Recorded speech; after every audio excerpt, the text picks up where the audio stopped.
आज मेरा ये वीडियो बनाने का मकसद ये है कि मैं अपने बलोच बहन भाइयों के सामने इस महारंग लांगू की असल हकीकत विद फैक्ट्स एंड फिगर्स पेश करूं और बाकी भी पाकिस्तानी अवाम जो इस एक्ट्रेस को नहीं जानते उनके सामने भी ये सारा agenda once and for all expose हो जाए। सबसे पहले तो हम आते हैं कि आपने इसको महारंग बलोच नहीं कहना। मैंने पहले भी कहा और मेरी वीडियो बहुत ज़्यादा वायरल हुई, तो उसकी मैं आपको वजह भी बता देता हूँ। ये अपने साथ बड़ा फखरिया लिखती है महारंग बलोच, लेकिन ये महारंग बलोच नहीं है, ये महारंग लांगू है और लांगू एक सब कास्ट है ब्रावी की।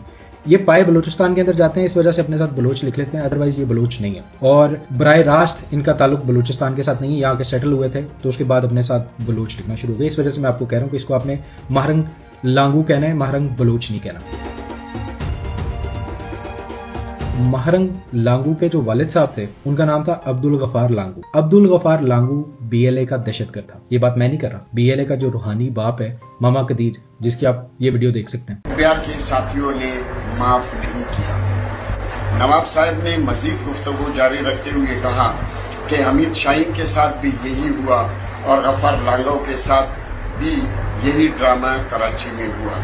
उसके करीबी अजीज बीएलए में था तो गफ्फार का हालात सुनकर उसने बीएलए को खैरबाद किया और उन्होंने कहा कि कल को मेरे साथ भी ऐसा न हो। वो किसी और मुसल्लह तंजीम में चला गया। आपने देखा इस वीडियो के अंदर मामा कदीर कह रहे हैं कि बहुत से लोग बीएलए को अब्दुल गफार लांगू का अंजाम देख के छोड़ के चले गए, कि जिस तरह बीएलए ने जो हाल अब्दुल गफार लांगू का किया उस हाल को देख के बीएलए के मजीद लोग जो है वो छोड़ के दूसरी मुसल्लह तंजीमों में चले। तो इसमें एडमिट कर रहा है मामा कदीर कि अब्दुल गफार लांगू को बीएलए ने हिट किया था। और यहाँ पे ड्रामा क्या किया जाता है, यहाँ पे जनाब महारंग बलोच की वीडियो बनाई जाती है जिसमें अपने वालिद साहब के कब्र पे जा रही है, पहले वहां जाके दुआ करती है और उसके बाद वहां बैठ के रो के वीडियो बना रही है कि मेरे वालिद साहब किस तरह रात को लाश आई और मेरे लिए वो बड़ा मुश्किल दिन था। मैं बिल्कुल इस चीज से एग्री करता हूँ। किसी भी बेटी के लिए जब उसके वालिद साहब की डेड बॉडी घर पे आएगी तो बहुत मुश्किल वक्त होगा। मैं इस चीज पे क्रिटिसाइज नहीं करता, लेकिन मेरी बहन मारा किसने था? बीएलए ने, रियासत पाकिस्तान ने नहीं। सबसे पहले तो इस चीज को क्लियर करना है विद प्रूफ। सेकंड, उसी सेम वीडियो के अंदर कहा गया, खातून माशाल्लाह बहुत अच्छी एक्ट्रेस हैं और बड़े अच्छे एक्सप्रेशंस के साथ खातून ने बताया कि मेरी वालदा ने मेरी फर्स्ट ईयर की फीस जो है वो पहले घर के कपड़े बेच के फर्स्ट ईयर की फीस दी, उसके बाद जनाब सेकंड ईयर की फीस जो है वो अपनी ज्वेलरी बेच के दी मुझे। तो मैं सबसे पहले तो ये बताऊं कि खातून जो है वो मेडिकल कॉलेज में पहुंची किस तरह। बुलान मेडिकल कॉलेज की वेबसाइट मौजूद है, इसमें किसी के लिए कोई शुबे वाली बात नहीं है। आप जाइए ओपन मेरिट में जाके देख लें कि बुलान मेडिकल कॉलेज का 2013 का मेरिट क्या था एमबीबीएस के लिए, आपको वाज़ह पता चल जाएगा। That was around 77 to 78% at least. जिस बच्चे के 77% नंबर आए एग्रीगेटेड मेरिट के साथ उसको एडमिशन मिलना था। खातून का रिजल्ट कार्ड ये, इनकी टोटल एग्रीगेटेड जो परसेंटेज थी वो 57.29 थी। फिर एडमिशन किस तरह मिला? पहले तो मैं इस चीज पे आ जाता हूँ कि एडमिशन किस तरह मिली। रियासत ने जब महसूस किया कि ये बच्चे दहशतगर्दी का शिकार हैं तो बहुत से स्टूडेंट्स को स्कॉलरशिप दी गई और सीट्स प्रोवाइड की गई मेडिकल कॉलेजेस में, इंजीनियरिंग कॉलेजेस में, या फिर क्या कहते हैं किसी ने अकाउंटेंट बनना था उस अकाउंट्स कॉलेज में भेजा गया, लॉ कॉलेजेस में भेजा गया। इस तरह रियासत ने सोचा कि शायद मरहम रखा जा सकता है। उसी जब एक कैंपेन चली जिसमें रियासत मरहम रख रही थी जख्मों के ऊपर,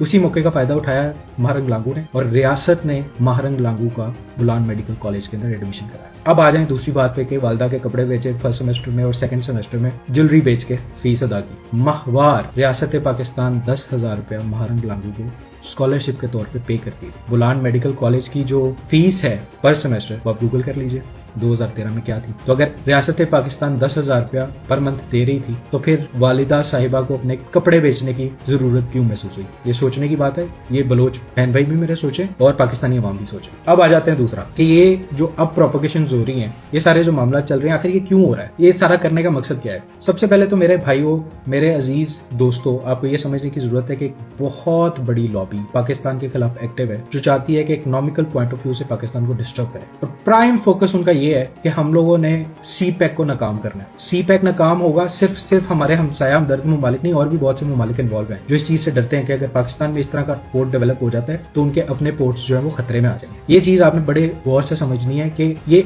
उन ममालिक के लिए भी बड़ा खतरनाक हो सकता है अगर पाकिस्तान अपना सीपैक को प्रॉपर्ली डेवलप कर लेता है। जैसे ही सीपैक की बात आती है, बहुत से बड़े बड़े अनासिर ऑर्गेनाइजेशन पाकिस्तान के अंदर एक्टिव हो जाते हैं। सोशल एक्टिविस्ट सो कॉल्ड जो है वो पूरी दुनिया से आके यहाँ एनजीओ बनाते हैं और जनाब राब्ते करना शुरू कर देते हैं। तो बेसिकली बलूचिस्तान में होता होता क्या है, जो अब्दुल गफार लांगू साहब भी करते थे और ये BLA का शुरू का काम पैसे इकट्ठे करने का तरीका ये था, ये बलूचिस्तान से इस तरह की स्टोरीज उठाते थे, इस तरह के बच्चों को उठाते थे जिनके वालिदैन जो है वो दहशतगर्दी की जद में आ गए थे, या तो वो खुद दहशतगर्द थे या दहशतगर्द हमले के अंदर उनको कोई इफेक्ट हो गया। उनके बच्चों को उठाते थे, बैकग्राउंड स्टोरी पूरी एक सेट की जाती थी कि जी मेरे वालिद साहब को इस तरह रियासत उठा के ले गई और फिर रियासत ने मार के मेरे वालिद साहब को वापस पहुंचा दिया, जिस तरह स्टोरी महारंग लांगू ने चलाई अब्दुल गफार लांगू के वाले से। इसी तरह की सेम स्टोरी बनाई जाती है, उस बच्ची की एक पूरी बैकग्राउंड बनाया जाता है, एक प्रोफाइलिंग की जाती है, बाहर के ममालिक में लेके जाया जाता है, बड़े इंटरनेशनल फोरम्स पे लेके जाया जाता है और कहा जाता है कि देखें जी हमारे साथ बड़ी ज्यादती हुई है, ये बच्ची है, इसके वालिद साहब को मार दिया, इसके भाई को मार दिया, इसके शौहर को मार दिया, और जनाब इस तरह के सारे इश्यूज हैं और अब इसे फंडिंग दे। BLA का फर्स्ट सोर्स ऑफ इनकम जो है ना वो पहले इस तरह सा, इस तरीके से भी ये लोग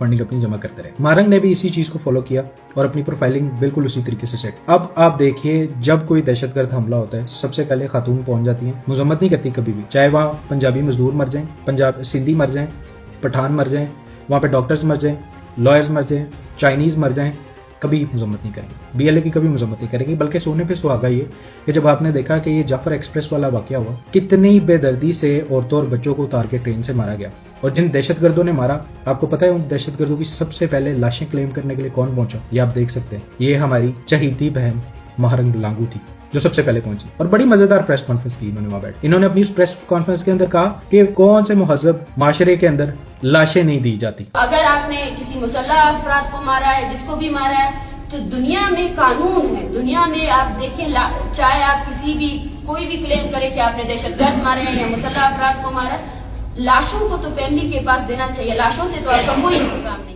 मुझे ये बताओ कि कौन से मुहज़्ज़ब माशरे के अंदर बच्चों को ट्रेनों से उतार के मारा जाता है? कौन से मुहज़्ज़ब माशरे के अंदर शनाख्ती कार्ड देख के दूसरे सूबे से आए हुए मजदूर को मारा जाता है? कौन से मुहज़्ज़ब माशरे के अंदर डॉक्टर्स को, स्टूडेंट्स को, इंजीनियर्स को और फॉरेनर्स को मारा जाता है? कौन से मुहज़्ज़ब माशरे के अंदर ये सब कुछ होता है? आपको ये तो नजर आता है कि रियासत लाशें नहीं वापस कर रही दहशतगर्दों की, आपको ये नजर नहीं आता कि उन दहशतगर्दों ने किया क्या था? ये सिर्फ अपने आकाओं को खुश करने के लिए किया जाता है। मुझे ये सिर्फ जवाब दे दें कि कौन से मुहज़्ज़ब माशरे के अंदर ये सब कुछ होता है जिसकी आप मजम्मत नहीं करते।